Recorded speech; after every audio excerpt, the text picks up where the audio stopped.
Aba, tuloy pa rin ang ating happy time kasama kami dito sa TikTok Pero bago natin i-reveal kung sino lang Jane Wynn at Wilson ang hahamon sa kampiyon ngayon na si Jamie, tsikahin muna namin ang ating mga inampalan. Yes! Pero guys, gusto ko na i-congratulate si Daryl. Bakit? Oh my God, ang cute mo pala mag-judge. Napaka-authentic. Tama. Tama yung sinabi Sinabi mo. mo, authentic Kasi yun. authentic lang gusto niya eh. Di ba? Oo, pero teka lang, mga tiktropa ha. May mga nakita kaming mga comments sa social media tungkol sa ating inampalan.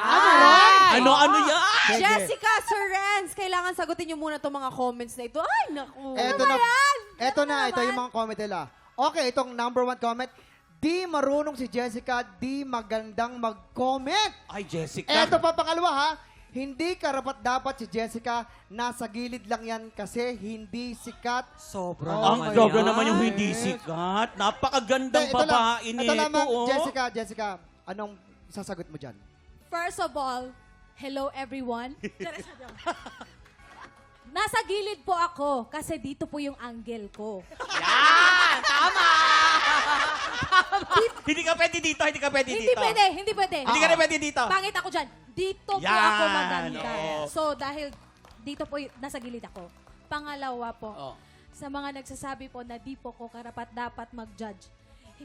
Hindi po ako pumunta sa TikTok lang at sinabi po sa kanila na ako na lang po mag-judge.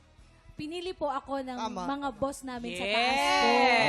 Pinili So, ka namin kasi magaling ka. So, doon pa Magaling lang ka. po yung tiwala na binigay po nila sa akin. Napaka-grateful ko po talaga na ako yung napili. And there's always room for improvement naman. Tama. At willing Tama, naman po tama. ako ma-learn. And Tama. ginagawa ko po naman yung best ko. Tama. At saka, ito po yung last na sasabihin ko, Ano? mahal ko po kayo. I-bash niyo po Yeah. lang. Tama yun. I-bash niyo na lang po ako ng i-bash. okay lang po.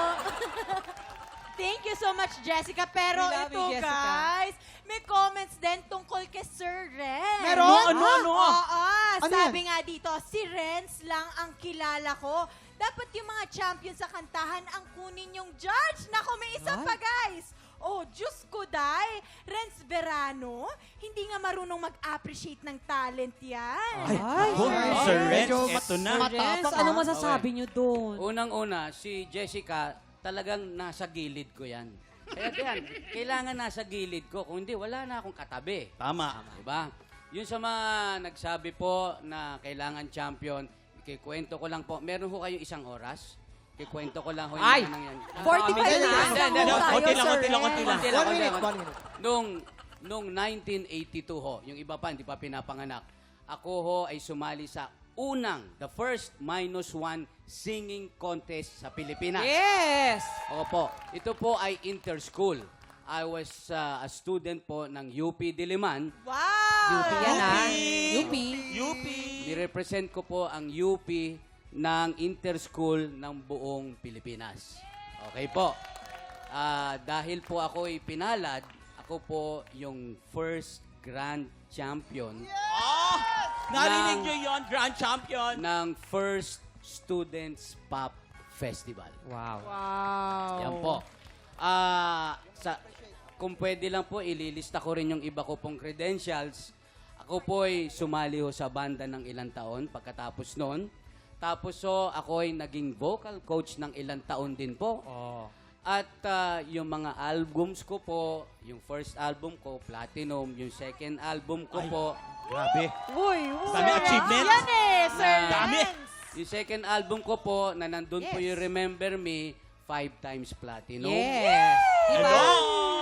Yung third, fourth, saka yung greatest hits po, lahat po nasa platinum status. Yes. Hello. grabe. Noong 1995 po, ako po ay nabigyan ng award po ng Awit Awards na Best New Male Recording. Yes! Oh, Kaya narinig ganito mo talaga yun? ang mga inampala namin dito sa TikTok Lock. Okay po. Maraming salamat, Sir Renz, Daryl, and Jessica. Makakabalik na kayo sa inyong trabaho bilang inampalan. Ayan. Ito naman ang good news. Para sa mga tiktropang gustong ibida ang kanilang mga talento, ngayong March magkakaroon na po ng audition para sa tanghalan ng kampiyon, The Clash and The Voice Kids! Yes, open pa audition sa lahat ng solo singers 7 years old and above. Pumunta lang po dito sa GMA Network Studio on March 2 and March 23. At sa March 9 po, mga taga Cebu naman ang bibida dahil may audition din natin sa Diamond Suites and Residences. Yes, eto na. Up next, sino kaya kina Jane Win at Wilson na makakaharap ni Jamie sa back-to-back tapatan? Tutukan niya sa pagpatuloy ng Tanghalan ng Kampiyon dito sa TikTok!